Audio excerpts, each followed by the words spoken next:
The road to space isn't paved with technology and rockets alone. It's built on the dreams, risk, and relentless spirit of those who dare look up and say, "We belong there."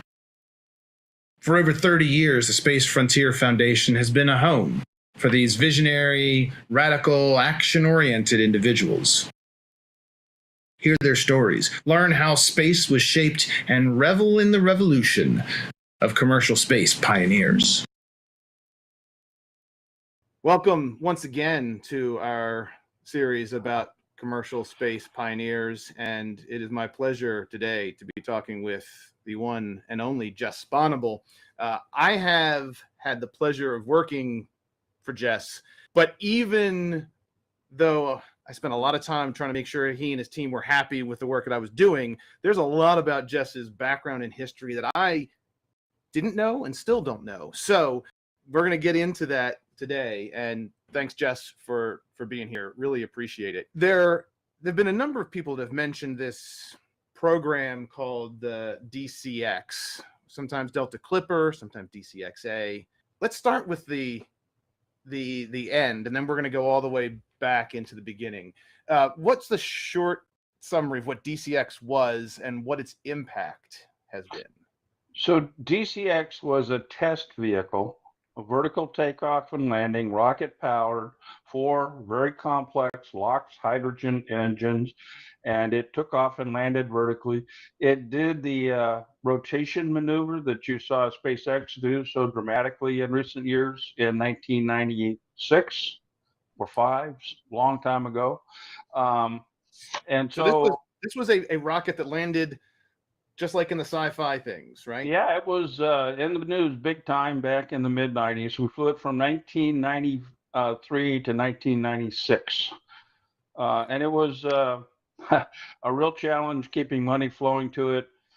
It was a very different kind of program, and that there wasn't a lot of money. It was $67 million spent the first flight, which in that era was absolute peanuts. I see DCX as it demonstrated a lot of the technologies and the operations concepts needed for today's modern reusable launch systems. And a lot of that data was provided to Elon Musk at SpaceX and Jeff Bezos' teams and other teams that are doing VTOL rockets today. And so not just inspiration, but actual like data. They took our data and they went so far beyond what we did. It's like a light years of difference. So they did a great job. But Rocket Lab, which has a fair amount of money, Stoke Space, and Relativity all have significant money. And all of them are pursuing this VTOL rocket. And if you look at the industry as a whole today, probably 98% of the money going into commercial space launch is coming out of those companies. So the world we exist in today traces a lot of its success back to this program that you managed. And we're going to be talking about the program. We're going to be talking about what the Space Frontier Foundation had to do with it. So that's just a little bit of a hint of what's to come. Take us back, if you would. So a lot of this series is about the journey of the individuals like yourself that helped create the world that we live in today. So were you a space nut from the earliest ages, or did you just get assigned into working on space? What's your earliest memory of your interest in space? I was a space cadet from my very earliest ages. I loved sci-fi, read up, but I was also very technical, physics degrees and math. So I had a realistic perspective on that. So in high school, I wanted to grow up and build vehicles that I could go out to the asteroid belt and mine them. Then I got into the real world and suddenly realized that we were still launching expendable launch vehicles that cost tens to hundreds of millions of dollars every time we flew them. And we hadn't even tried to upgrade our technology in 50 years. And so, take me back to high school Jess. Yeah. Today, if someone says, "Hey, I want to go mine asteroids," today, someone watching this who's telling their friends, hey, I'm going to go mine asteroids, they might get, okay, you're a bit aggressive. That's kind of weird. But like, did you tell people that this was your idea when you were in high school? Oh, absolutely not. I'm not an idiot. Well, But, yeah. but I always thought it was No, a good idea. no judgment on anyone else who answers that. Yes, I did. But you did not tell your friends this. What was that like? But I did, apply to the United States Air Force Academy, and I went and suffered through 4 very difficult years, graduated with a degree in physics. And if you could have offered minors in astrodynamics, I would have got it because I had a lot of astro as well. And later I picked up an advanced degree in astro. So I kind of positioned myself to go after this whole new market. How did you get to asteroid mining? Because like you didn't have the expanse to say, oh yeah, I saw that TV show. Like, was there something in Star Trek? Or no, it was science fiction books, Robert Heinlein, Isaac Asimov, all of that. That was Andre Norton, all of the science fiction classics that are out there. And so you read that and you thought, sure, let's do that. Well, yeah, I mean, physics is physics. It was all, well, other than the interstellar stuff, it was all there. In that era, the space shuttle was being developed. I remember being braced at a table at the academy, which is what we always were, was braced, and telling an upperclassman about, how the space shuttle would be able to carry a Greyhound bus to orbit and would turn around in 24 hours and fly routinely and bring the cost of access way down. None of that happened. Not because it couldn't happen, but because bureaucracies are not good at delivering operable, reliable, safe stuff, and they still aren't. So we go to the moon, and then we leave the moon, and then there is a period of time in the 70s where was there any human space flight? I guess there was some Skylab stuff, but like, so before the shuttle is flying. Yeah, there was a gap there after Apollo, which was ended in the early 70s. Yeah. And then the space shuttle picked up in the early 80s. Okay. So, now, did you believe what you were saying to that upperclassman when you said it? I okay. Like everyone else, of course, we're going to pull this off. But the reality is, it's hard to do. There wasn't ever quite enough money to do it the way the bureaucracy was used to doing it in the past, and shortcuts were unacceptable in that area. So the kind of development progress that Elon Musk has pioneered was just not allowed in a bureaucratic environment. And that's one of the new things that we brought in with DCX, is we did use a very different, very non-bureaucratic process to just go build and fly things. But I have to say, within a giant bureaucracy, there's a dollar limit to how much people will tolerate that. And even at the limit we were at, which was 60 or 70. You believe in this space future. Right. You didn't talk about it publicly. When you got to the academy, were you were defending the shuttle, but like, were you still, did you have any peers, or was you just? I was just describing the potential, Sean. Okay. And for that, I got a special dessert, so I was happy at that time with my defense of the space shuttle. Absolutely. Were you finding other were there other people that were like, yeah, he's on to it? Or were you still kind of like, even in the academy, were you finding other like-minded folks, or were you still kind of way off? Most of us at the academy wanted to grow up and fly fighters or bombers or aircraft, and there's always a number of folks, and some of my classmates as well, who grew up and did all of that, but then ended up moving over to NASA as NASA astronaut. In the academy, how does it work coming out? Like, where you go in the Air Force? I got out. Before I got out, I took a drive down to Vandenberg Air Force Base, and I interviewed with them and said, hey, I'd really like to come to work for you. And they said, well, we don't really use physicists, we use engineers. And say, well, I can still do engineering stuff. So anyway, they hired me and found a slot to put me in, and I ended up working on global positioning systems. So I was the launch controller for Navstars 3, 4, 5, and 6, and then I left to go back and get an advanced degree. Navstar 7 went into a mountaintop, so I left at the right time. Of course, if I'd been there, it wouldn't have gone into a mountaintop. But that's That's kind of the story of my early years coming up, and really the formative years. I got picked up for a program, payload specialist program on shuttle. There were like 35 of us in the Air Force at the time. Only 2 of us ever flew, but it was a great program. I learned a lot, and then I ended up moving on to the National Aerospace Plane Program, and NASP was trying to build a single stage to orbit air-breathing and rocket system that would provide aircraft-like access to space. So that's really where I came up with, hey, this is possible. And, the real conclusions out of NASP was it is possible, but it's not possible the way they were doing it. So the real answer was we had a program going on the side called HAB Region, which was an all-rocket program. And the goal of that program was to have an operational capability by 1991, but no money, no Buck Rogers. So it was never funded. But what I did is I took the results of that program to SDIO. And so Mike Griffin and Gary Payton got quite interested in it. About the same time, there was a group out of LA, the Citizens Advisory Council for Space, led by Jerry Pournelle, the science fiction writer. And Jerry and a group of misfits in his basement had come up with this idea that, you could build a vertical takeoff and landing rocket. And you could do it very low cost. And so he took it to the vice president at the time. Did you know this before it went to the vice president? Like, were you one of the ones in the basement? I was not one of the ones in the basement. Okay. I am. You're in the Air Force. Okay. So, no, and like understanding. So you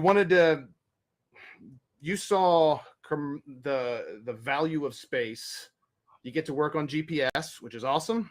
Yeah. At that point, when you're working on GPS, did you feel like tough to do? Like, if you go back and imagine, what was your view of space? Like, did you feel like when you're doing this GPS thing that this was a military project, or did you think that this was something that might have broader impact, or like? So, I mean, you got to put it in context of the era. Okay. Yes. So I'm sitting there this is just a few years later in the GPS SPO down in Los Angeles, the Joint Program Office, and they bring around a Army man pack demonstrator, right? So what that is, it's a 40-pound electronic pack on your back that gets a GPS signal and tells the Army guy, where you're located. That wasn't really commercial, okay? So what really revolutionized was the rapidity with which we downsized all of those electronics and then introduced them. And actually, we introduced them in the commercial sector before we introduced them in the military. We all knew there were commercial applications and it would be a big deal, but at least I never envisioned GPS would be what it is today. Okay, so there was not a you're doing this job because GPS is going to lead to commercial mining, or like it's and I don't mean to like zero in on the commercial mining, but like, as a young professional, you're doing the work they're handing to you, but you're also getting to work on something that's the real love. I mean, I'm pretty knowledgeable about satellite systems, but the real love I had was for launch systems and reusable launch systems in particular. And after seeing what Jerry Pournelle and crowd put together, I agreed that a vertical takeoff and landing system using rockets made a lot of sense. And it wasn't the first time the idea had been proposed. It's been proposed all the way back to the 1960s. Nobody's ever, carried it to the next level. So, all right. So in this Jerry Pournelle in his basement, what time frame are we in here? We're in 90s? Yeah, about 1989. Okay. Maybe 90. And where is the shuttle in its development and flight regime? So we have flying in 81, I think, or 1980, somewhere in there. They had a steady less than 10 flights a year over most of its career. So and we already had the Challenger disaster and return to flight by then, right? So we're in the 90s. We've got the shuttle is flying, and that, in case anyone's not aware, took off vertically and then was a horizontal landing. Yeah, there was very little understanding in the bureaucracy that you could take a rocket-powered vehicle and fly it with aircraft-like operability characteristics. And what I mean by that is it's reliable, it's maintainable, it's supportable, it's available, and in particular, you can turn it around quickly. So when you design aircraft to turn around quickly, what that means is they're reliable, maintainable, supportable, available. All the abilities are built in with that one parameter. So that's what you have to do if you want aircraft like and low cost access to space is you got to design them that way from the get-go. And Starship will be the first to do that. And we don't mean physically turn your trajectory. We mean once it's on the ground, get it ready for the next one. That's exactly right. And again, part of what we're doing here is making sure that we help clarify some of that language. Okay, so you got a crazy sci-fi writer guy who's got something partway through your military career, right? Because military folks, were you planning on doing 20 years or were you just somewhere about that point, I had pretty much made up my mind to finish off the 20 years and punch, and that's what I ended up doing. Okay. But at that point, joining them, I was 15 years into my career when I went to SDIO to pick up and manage the DCX program. For folks that aren't familiar with that 20-year military service, there is a retirement cliff that happens if you get 20 years of service. And so once you get that certain point, you're like, yeah, I want to stick it out. Is there a risk, like career wise, once you're 15 years in, what is your objective career wise? Well, it's always nice to get to the 20 and have a retirement stipend for the rest of your life. It's not a big stipend, but it's not insignificant either. I was motivated to reach that goal. I always watched my personal career and tried to make sure I was taking care of my family, all those I love as well. So let me ask the indelicate question then. Sure. Why would you risk your military retirement at 15 years in? Why would you? The worst thing would happen would be like getting asked to leave at 17 or 18 years, right? Because then you miss out on the whole thing. So how the heck did you? They don't, unless you get court-martialed, they don't do that, Sean. I mean, okay, you got to do something. And there are people who do it and get away with it, but I never did anything court-martialable. So okay, I was threatened a few times, but never actually. You were pretty much set that you were going to be done and out, so you weren't necessarily worrying about your paper and promotion and like chasing higher. Sure. Right? I guess the concerns came a little later as DCX started being successful and flying, and all of a sudden congressional ads start showing up, and here I am, this poor young major, and letters come in with 40 congressional and senator signatures on it, telling the Secretary of Defense to get off his ass and do something to fix launch. Look over here at this program. So it wasn't a particularly career-enhancing move, but you're kind of at the tip of the spear at that point, and you got a lot of people pushing for you, and you do your best to kind of, ride that Bronco. And also you got a team behind you that's building and flying hardware. So, you can't turn your back on them either. If you knew how rough that ride was going to be. I got out at 20 years. In fact, I put my paperwork in before I ever came up for full colonel. I was a lieutenant colonel. Yeah. I don't regret that in the least, but making full colonel would have been a nicer thing to do. But I put my paperwork in before that even was an option. So I was always worried because DCX got so much visibility in the press and so much visibility in the political scene.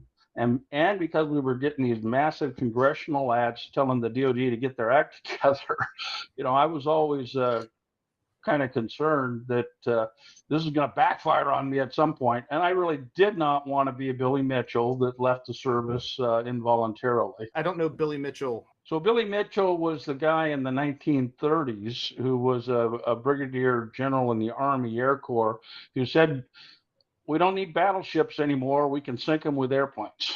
And as you can imagine, the U.S. Navy did not appreciate it. So they set up a demo, the Navy laughing and giggling and said, you can't sink a battleship. Go sink that one. So he went out and sunk it. And and of course he got court-martialed in the end. But at any rate, he was right. Okay, and Yep. as a result, the Navy slowly switched their focus away from battleships and to aircraft carriers.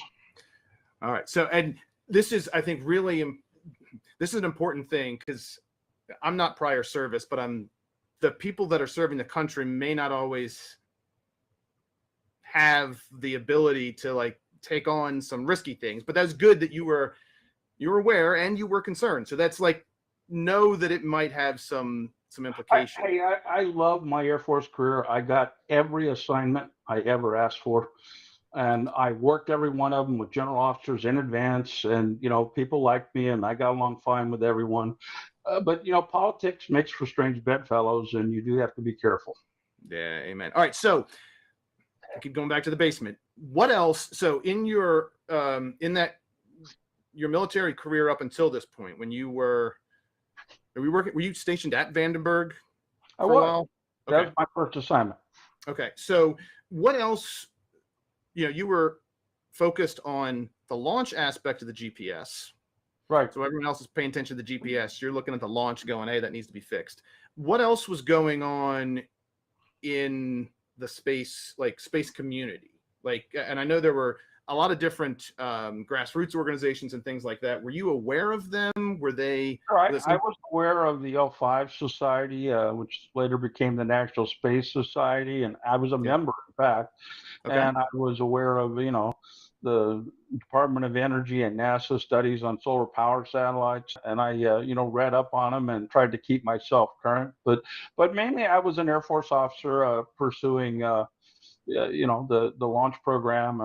And later, I transitioned to get an advanced degree at AFIT, and then I transitioned back to LA, where I was in the JPO for GPS as well. So I spent the first 10 years of my 20 years in the Air Force working on GPS. Okay.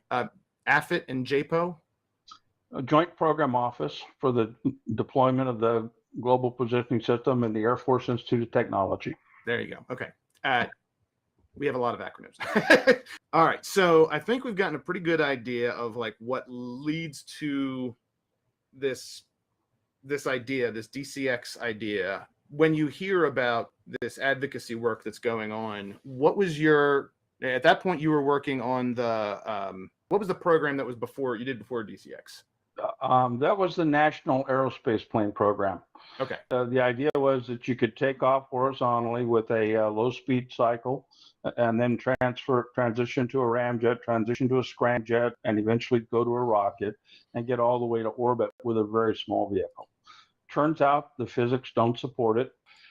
There was a lot of issues there that we ran into, but we did mature in today's dollars over $5 billion of technology, and that was a great help. But the disadvantage is once NASA was killed in 1995, all money for any kind of next generation space launch flatly just disappeared out of the Air Force budgets.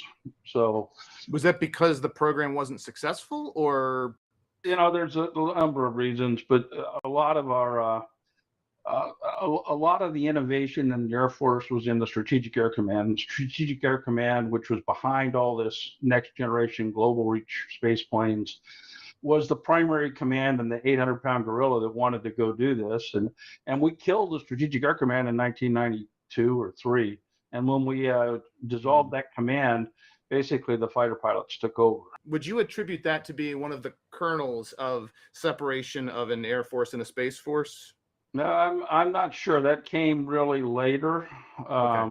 But in a way it was, because there wasn't a lot of support to go do, advanced technology, next generation solutions anymore. It just evaporated.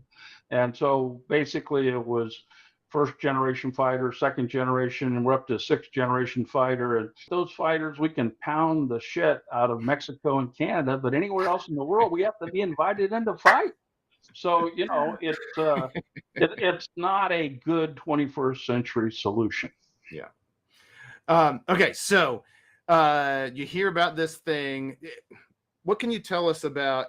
Did you get a call and said, hey, Jess, we want you to be on this DCX program? Or like, what was the formulation of it? How did it come to be? And did you have a hand in the formation of the program? No, I did go up and brief the Have Region results to Mike Griffin, who was the director of technology at that time.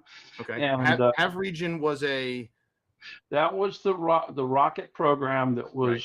trying to build an Earth to orbit launch system. It was almost, but not quite, a single stage to orbit capability. Okay. And that wasn't public, it's right? very reminiscent of what Elon's doing. It wasn't Okay. vertical takeoff and landing. It was horizontal takeoff and landing. So they used crazy things like sleds and other things. But there was a lot of history there as to why they did all that. But the point was they built structures that validated that you could build really lightweight structures, just like Elon is doing today. Okay. And then Mike Griffin, who later on in this space story shows up a couple different places, but at this point, what is he doing? Well, he's the director of technology at the Strategic Defense Initiative Organization. Okay. And yes, I told him about it, and then I went off to school for a year, and then I begged them to let me come back and work on the program. So they brought me back in to support the fledgling program that became DCX.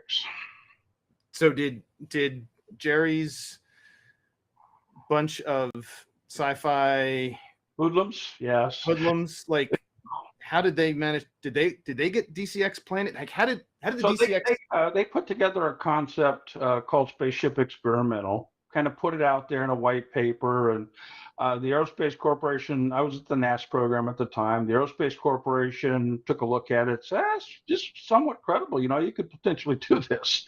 So they took it to High Frontier, and they were the ones pushing ballistic missile defense capabilities. Danny Graham, Lieutenant General retired, U.S. Army, took it to the Vice President, and the Vice President sent a note down to Ambassador, whoever was the director of SDIO, General Monahan, I think at the time, and they wanted to go do this and take a look at it at least, so they put a little bit of money aside, not a ton. We had a lot of money where we kind of put into crazy ideas, and this was one of them. And so they allocated 60, 70 million and said, see if you can make this work. Okay, so let me ask an SDI question. Sure. Wasn't SDI the thing that was referred to as Star Wars, or is that a different thing? Because there was the Reagan Star Wars that, as legend has it. That's exactly what it was. It was a program initiated by President Reagan to basically ensure that we could defend ourselves against ballistic missiles that are shot at the United States. And later in the early 1990s, it was defanged a little bit, and it was really more of a program at that point to protect overseas troops, but not so much the mainland. So if somebody shoots nukes at us today, we're all dead meat. If you happen to be forward deployed somewhere, you have a chance at survival. So. All right, and this is good, because I like making these connections. SDI in public parlance is one of the things that led to the collapse of the Soviet Union, because they couldn't keep up with us, and this is one of those negotiating things. So it has that whole broader history, but then it still is existing, and that's where this DCX concept gets sent for, hey, we should do this. And could you literally just go call up the vice president and get a meeting with him or her, or is it like? Well, I certainly couldn't, and you probably can't. But apparently, and Jerry was not able to at that time either. But going to Danny Graham, who's running the High Frontier Society, former lieutenant general, he got a meeting without a problem. So they went over, and this is all independent of me, and talked to the vice president about, hey, we could go do this. We could change the way we do space access. And obviously, vice presidents don't know. It's not that they don't know anything, but this is way outside the norm. Yeah. So he sent a note down to SDIO. And the reason he sent it to SDIO is there's not a lot of places in the federal bureaucracy where you have mad money, where you can go do something different. So he asked them, and they took a look at it and said, this isn't totally crazy. And about that time, I showed up and said, hey, we've actually done some work on single stage to orbit rockets. You might actually be able to pull this off if you design it right. All right. So All right, so now we got the program starting. Are there antibodies yet? Like at this point, this is a concept and it's in this SDIO. Yeah, Are there initially it was for the first year. It was a study. I was off at Air Command and Staff College. So for that first year, it was just a study with 4 major primes, and they were looking at this. And this is really before the era of commercial space. Okay, Oh so yeah. they took a look at it. They all had different solutions. They all thought it was potentially feasible, and in fact, they all thought it was feasible. But the cost estimates to make it into a reality were on the order of $5-10 billion. So, which is small by airplane investment standards. Sure. But to take this step and go do this would be tough. So what we ended up doing at SDIO is doing an experiment, right? A vertical takeoff and landing flight concept that hope was that we could use it and the data we learned from it to take the next step and actually build an operational system. Okay, so it's now your project. When it's your project, what does that mean? Like you're the government's project manager or program manager, or what was your Yeah, I'm the government program manager.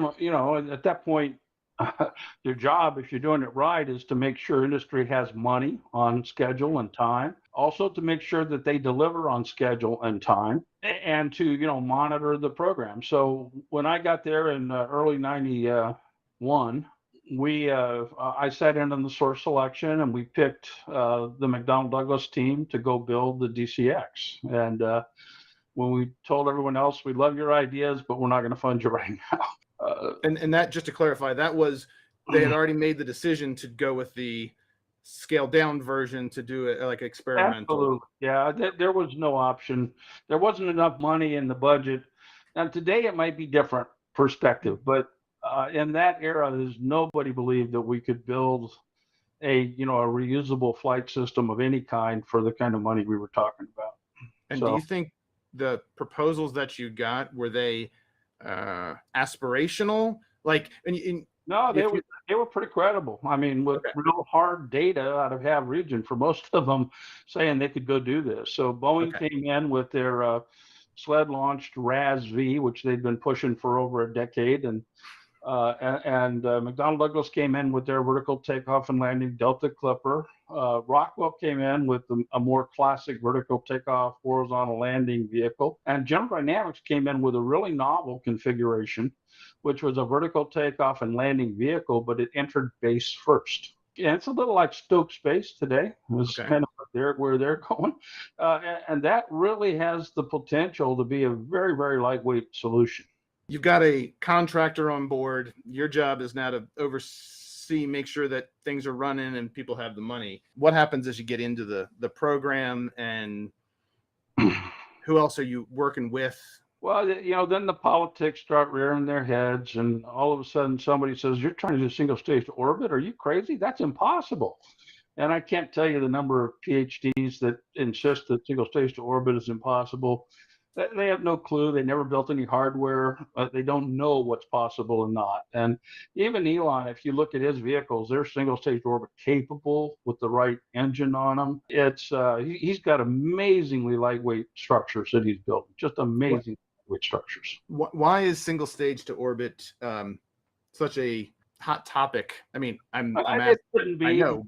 Even when we were doing it, although we were talking about a demonstrator for single stage flight, there was always an understanding that we could put 2 stages on it, just like Stoke Space is talking about, and just like Elon does.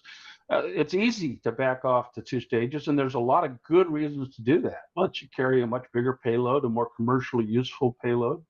But for the military applications, smaller payloads are actually probably better. But I mean, the whole argument of 2-stage, or in fact, I wrote an AIAA paper, and the title of it was 2-stage or not 2-stage. And there's a lot of pros and cons on both sides. It's all a red herring. That's not the issue. The issue is aircraft-like operability. Can I turn it around quickly? Can I fly routinely, just like aircraft? So the scientists or engineers or armchair philosophers that want to say, "Oh, single stage to orbit can't work," do they matter? Like, okay, there's always going to be people that are going to Sure tell they do, you, because you got the Air Force Scientific Advisory Board, the Defense Studies Board. You got all these boards of people with lots of credentials but very little experience that yeah, are telling and advising the government. And remember, the people that make the decisions often aren't the people in uniform. The money is controlled tightly by the political leadership of both parties when they are in charge. So you're running down a path with one party, all of a sudden a new party in charge, you're running down another path. And so when you do that switch every 4 years, it is tremendously inefficient. And that is one of the reasons why the Chinese are absolutely kicking our ass on many technological fronts today. were these minders of the taxpayer money? Like, were you seeing the antibodies because just the system is set up for it, or were there actual reasons to not want to do No, DCX? I mean, Machiavelli, he said, the hardest thing to ever do is something that's new, okay? And so you have all the people in the system that benefit from the way it's been done in the past. They don't yep, want you to succeed. And then you've got other people in the system that want to do it differently. And so no matter what you try and do, when it's something new, they go after you. And to take you back to the global positioning system, when we were briefing that for the early acquisition boards, the entire Air Force, SAC, TAC, all of them were dead set against pursuing GPS. They all voted no, it's not worth the money. The only two organizations that said we want GPS was the Navy submariners and the Navy SEALs. It got funded by Congress, barely. And so we got into the demo system, and then we eventually had a program. It's not always, if you want to know about how to fight wars in the future, sometimes you're best off not asking people who fought wars in the past. yeah. There's a tension here because on one hand, you've got the antibodies in the system that say, here's the way things are done. This is how we be efficient. Yep. On the other hand, you're challenging not only the way things are done, but you're also saying, hey, I'm drawing from some actual experience. Like there have been programs that have been done. So it's not just, yes, it can be done different, but you're also standing on learning. It's not just, hey, the world should be different. Well, sure. So I mean, fundamentally, we don't want to talk a lot about military applications and missions, but Nope. Yeah, let me just say there's very few missions that airplanes do today that can't be done better from or near space. okay. But that depends on one important factor: aircraft-like operations, rapid turnaround, all of those features. So that's the key that you got to go prove. And that was the focus of the DCX program, to prove that. And we knew that if we could do that also, there would be tremendous commercial applications that would come out of it. Okay, so now you're having some success. You're starting to get the antibodies. You're starting to get challenges. You're starting to get letters showing up. How did you survive this? Were you just Well, we had an organization of SDIO behind us, and okay? we'd get a congressional query, and it was a very small, non-bureaucratic organization at that time. But at that time, I walked down the hall to legislative liaison and say, I need to talk to this guy. And the next day we'd be in a car heading over to the Hill, and we would go chat with them and explain to them what we were doing. And we had a rational story. I mean, it was an experiment. We were off trying to prove it. So we slowly got support. We did have some problems where some folks inside the bureaucracy tried to kill the money, and then we got Congress to reinstate it, and so we had that. Now we start flying, and that's really when it started to get challenging, because we would fly 2 or 3 times and we'd run out of money. And even though there was a congressional ad of $105 million over 4 years telling us to fly, we couldn't get them to release the money. They absolutely flipped the bird at Congress every time they got money. And the Department of Defense would come down and say, I'm not doing it. You can't tell me. And of course they can't. It's the law. You have to do what Congress appropriates money for. But they didn't. Okay, so it was that's when it started to get kind of nasty, I guess is the way to put it. But we worked our way through it step by step, and we'd get a little bit of the money released, just enough to keep flying just a little bit. So we only flew 12 times over 3 years. We could have flown 100 times over 3 years had they let us, but they did not. So how did the National Space Society, the Space Frontier Foundation, these enthusiasts who are supportive, how did they enter into this discussion? So as we got close to flight, people got pretty excited and they wanted it to happen. And once we flew, man, everyone wanted it to happen. And we had op-eds showing up all over the place. We showed up in the national news. A senior executive service buddy of mine came down and said, "Who's your publicist? Who's getting you all this press?" Did you want the press? Like was it good? Was there a choice? I mean, it was there. No, and not, to some it wasn't your choice. The press is how, for us, the only way ahead was to get that press and to try to get a follow-on program initiated. Okay. And what we had was general officers in the structure as well as SES doing everything they could to keep that from happening. So that was kind of powerful people. For example, DCX. I was not allowed to get an X designation for the vehicle because the AQS space people on the air staff did not want me to have one because they were afraid of the publicity it would give me. So I couldn't go get a X, 31 or 2 or whatever the number was at that time. I could not get that designation at that time. It was not allowed. So we just used DCX. Hold on. There's go figure. There's a structure about what things are allowed to be called. Yeah. And there's a regulation, on getting a next designation. It's easy to do. Managed out of Michigan. You just send them a letter and say, yeah, any captain or major can do it. But we weren't allowed. But not you. We were not allowed to. There was true fear that we would get in the way of their plans to continue launching expendable launch vehicles for the next 2 centuries. Okay, so there's some bureaucracy organized against you. There's some SES are career, like the senior executive, like these are the senior folks in the government. You got generals, which sound like they're pretty senior. You got all these folks that are kind of against it. How did the community outside of the program? So we had a lot of support outside of, the leadership. And SDIO was good. They kept pushing us along as well. At one point, they finally did, after Ambassador Cooper left, they kind of gave up on it and said it's got to go somewhere else. So the way that ended up happening was Dan Graham, who was the NASA administrator at the time we were flying, he was seeing all the press we're getting, and he said, "I want some too." So he actually picked up some money from NASA and sent it to us to keep us flying. In spite of the fact that we had money in the DoD budget, it's just that our leadership wouldn't release it. Yeah.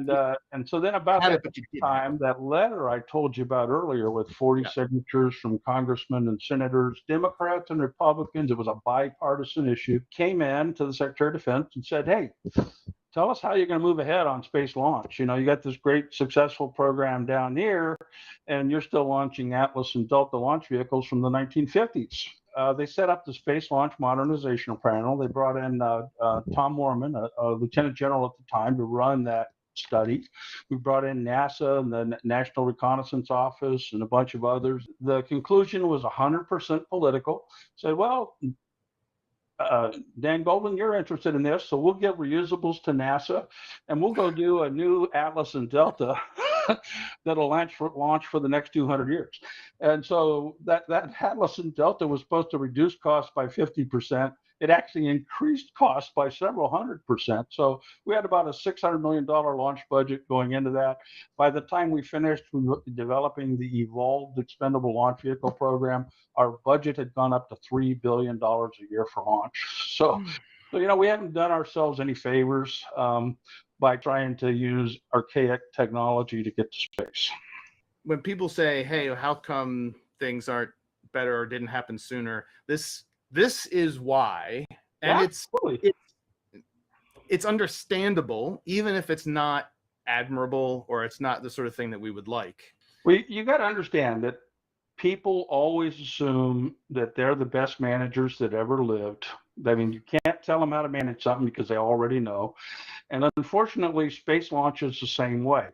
I recently had someone explain to me that we all ought to be using solid rocket motors to do space launch because they're more responsive.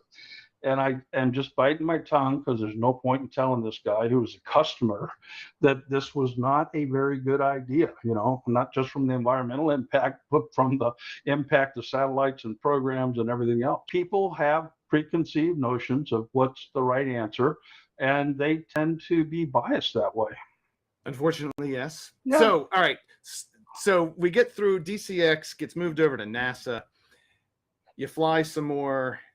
You're showing that it's possible. You're getting press and attention, and the community. There are people that are not in the agencies, not in the government, helping, running support, talking to members of Congress, and making sure that the arguments are getting made. Eventually, the gig is up, right? So, what's the wind down of DCX? And then, well, we as I mentioned, we got $105 million over 4 years. I think in '94 we got 35 million, '95 25 million, in '96 we got 15 million, and then 97 I think we got 10 million. They added up to 105. So Congress was trying to push the DoD to go do something that made sense. And in fairness to General Mormon, when he recommended that we go do ELV, he said we should also spend $50 million a year on reusable launch technology. We just never did. There was a lot of intermediate lack of leadership that drove that.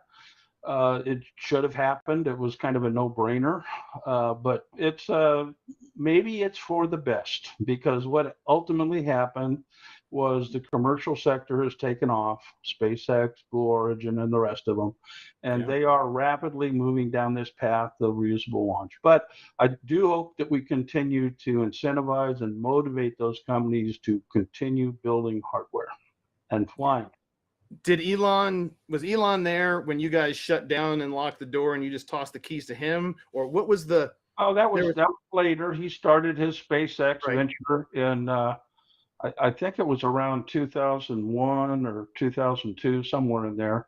And weren't you involved in trying to... Yeah, I was helping out DARPA, and we were DARPA was funding their early Falcon 1 launches. In fact, they funded the first 3 launches. So, and I was out there, helping where I could. And I remember the first time I met Elon, he must have known something about my background, because he corners me and he starts asking all these questions about really deep technical questions about ramjets and scramjets and rockets and what's the right way to go. And he starts talking dynamic pressure and thermal heating, and I'm just sitting there amazed, because he's practically quoting the brief I've got. So he people think he shoots from the hip. That kid does not shoot from the hip. And I know he's not a kid anymore.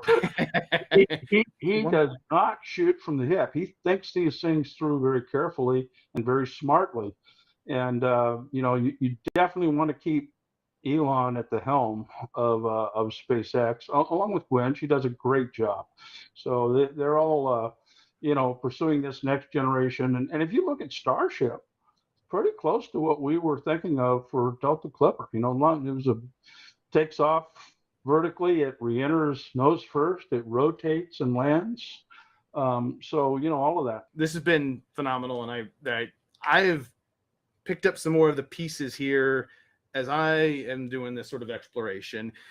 For those who are watching this that maybe had heard of DCX, maybe hadn't, as you look kind of at what you have done in your career, and then recommending things for this next set, are there suggestions, key insights, something you would like to recommend to our absolutely future? It's all about aircraft-like operability. We demonstrated on DCX, a 26-hour turnaround time, due to a monsoon storm that came in and slowed us down from the 8-hour goal. We could have gotten the 8-hour goal.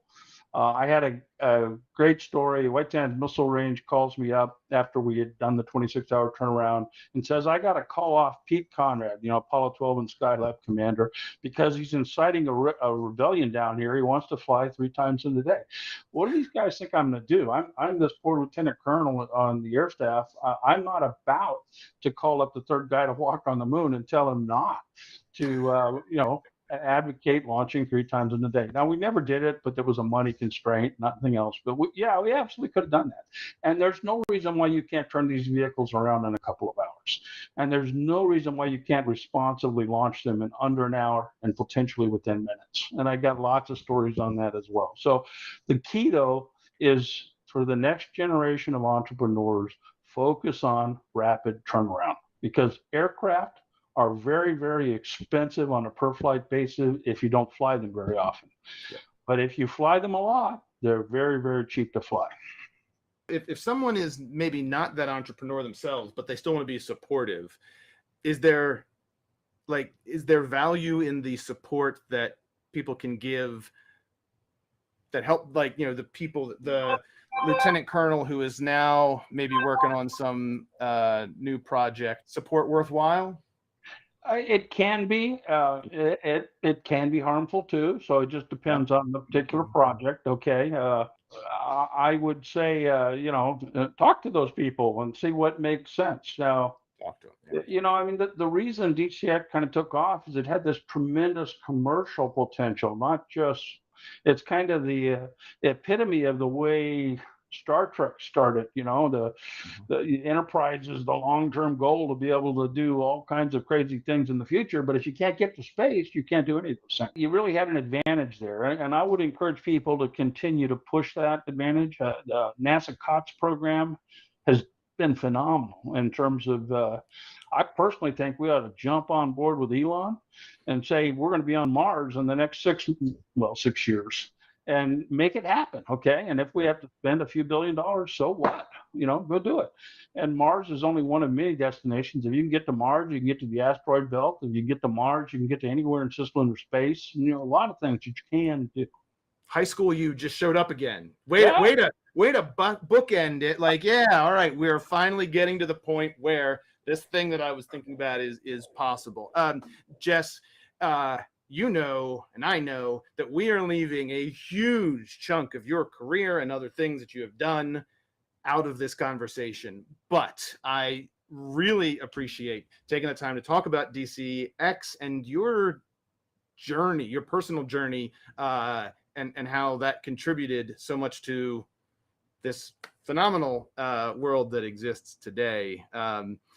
Thank you again, and hopefully you'll be willing to share some more stories with us again at some point here in the future.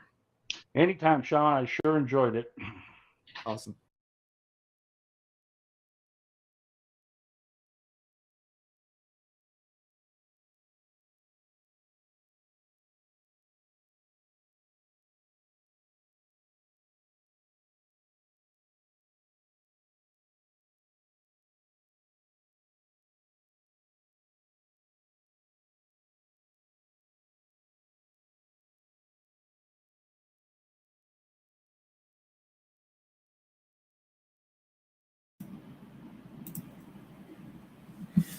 Hey, Sean. Hey there. How's things? Good. Good. It's always interesting to again after having a conversation and then go back and listen to the things again. So, obviously Jess is very well known in the industry, and personally, I was born into the DCX extended family, right? Yeah, into the industry. You have direct experience from reusable rocketry. That's in your blood. Yeah, that's Dave Maston's airplane-like operations was a critical piece, and we did it. And it wasn't until a little later that I started to realize that this was so revolutionary. Yeah. But the path that Jess and the program had to go through to get there was still kind of unknown to me. So Yeah. did you find some things out that were new that resonated with you? I did, but not the things I expected. While he was going through his alphabet soup, at some point he referenced the Air Force Institute of Technology. And I'm like, what's that? Wait a second. I know a lot about the Air Force education program, and somehow I had utterly missed it. So I spent a couple rabbit hole minutes looking up the Air Force Institute of Technology, which I had never heard of before. So that's a super, super like in the weeds detail, but yeah, it was good. It was good. The thing that struck me, this is now the second time I've heard it. The takeaway is the politics matters. Oh God. Yeah. Right? Whether it's a lieutenant colonel trying to say no to an astronaut general, or whether it's funding, or whether it's this sort of funding or that sort of funding, and we get a little bit of progress and then take a step back and a little bit more progress. And it is out of proportion to the dollars that are involved. Like, yeah, the space efforts have required much, much more political work than you would think. As a percentage of the overall federal budget, this space stuff is a tiny, tiny, tiny, tiny piece. And yet the vice president's getting involved here. And you got it is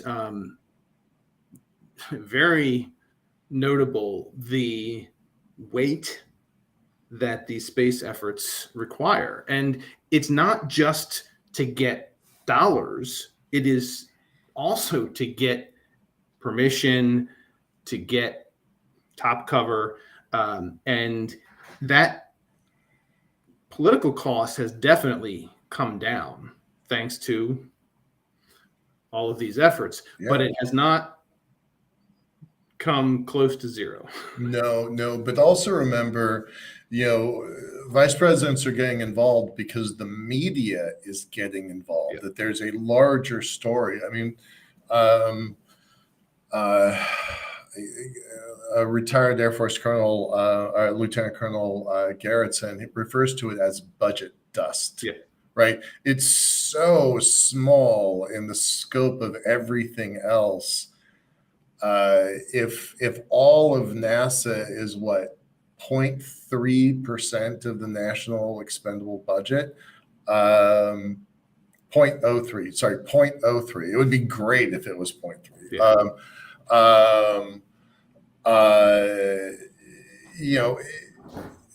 And then if you look at a program like DCX, they're talking, okay, a couple $100 million, 20, 30 years ago. I mean, that is not an insignificant amount of money, but not at the level of getting a vice president involved, not in the level of getting, fist fights at NASA or the Air Force over. So, But once again, here are stories about people volunteering, people showing up.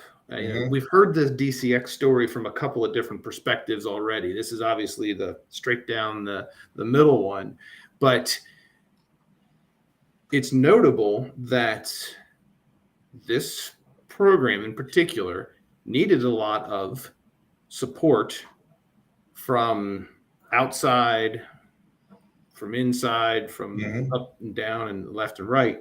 And while that DCX vehicle did not go above the Kármán line, it is the grandfather. It's the grandfather. Everybody traces their lineage from it. And this is not Jess or the foundation or anyone trying to take credit after the fact. This is the real deal. Like there isn't another one of these things. And if you look at the concept of reuse that we had with shuttle and the concept of reuse that we had with DCX, you see which one is, at least at the moment. Maybe there will be shuttle clan will be coming back. You know, we'll see. Sierra Space may be able to get Dream Chaser to that level. Like there are still other possibilities, but for right now, vertical takeoff, vertical landing, reuse seems to be the thing. And this was, 20 plus 30 years ago. I know you know him better than just this show. His comment, and somebody from the audience, I don't know who this is, New Frontier Aerospace. They took down this quote, and I thought, oh, that quote is right on track, right? Yeah. If you want to figure out how to fight wars in the future, sometimes it's better not to ask the people who fought wars in the past. As a former U.S. Marine, I 100% agree with that.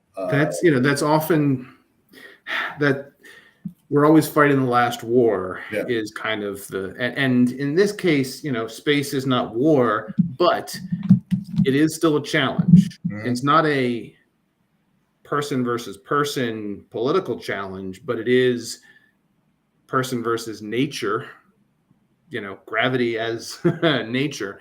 Right. And, the engineering is, the numbers are the numbers. You got to find ways to work around that. So, there are a lot of people that believe things very strongly. And I will say overall, it's very difficult for people to keep in their mind that there might be multiple solutions that will work and can be correct. And when we lose ourselves in a religious debate, it can get tough to realize, okay, we can go this way or we can go that way and be successful. What we can't do is just argue about it. Right. That focus on the action. Make the best decision you've got with the information that's available. Pick a course and go run it down. And Jess has done that. Yeah. Many times over. I don't know what's next for him. And one of the things that I'm finding as we do these interviews, this is now, I think, this is the fourth one that we've made public. We've got a set of 10 and we've got another set of 10 after that.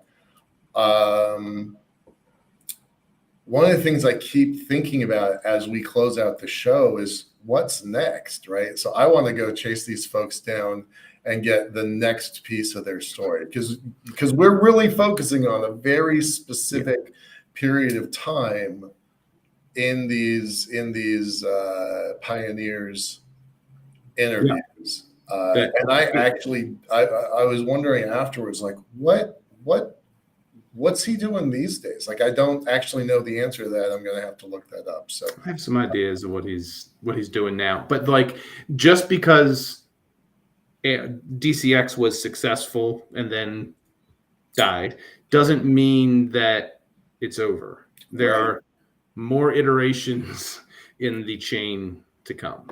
Yeah.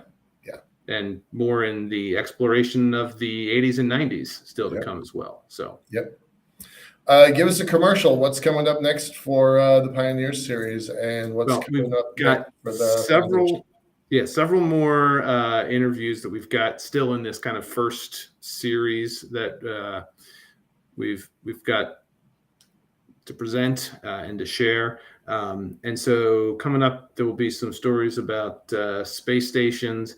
There'll be some stories about astronauts. There'll be some telling of tales about the Intrepid, again, from a couple different perspectives, and a whole lot of different perspectives around the same sort of event, but people will get a good sense of these were normal people, Right. Okay, there were some eccentrics, And but then there's I also was gonna say there's some normals. Like there's some wealthy people and some people of zero means. right. Yeah. And that what we have today doesn't come just from multiple PhD holders in flight suits and lab coats and that sort of stuff. These are real people, and they have done some real work, and it's hopefully going to inspire more folks to pick up the flag and carry it forward again. The absolute single biggest fact that I learned, that was a surprise to me of all of these interviews, is that in a very personal way, I'm in space because somebody got high with Timothy Leary, right? Like, wait, what? Yeah, so definitely stay tuned for that. And then also the first of the Spotify.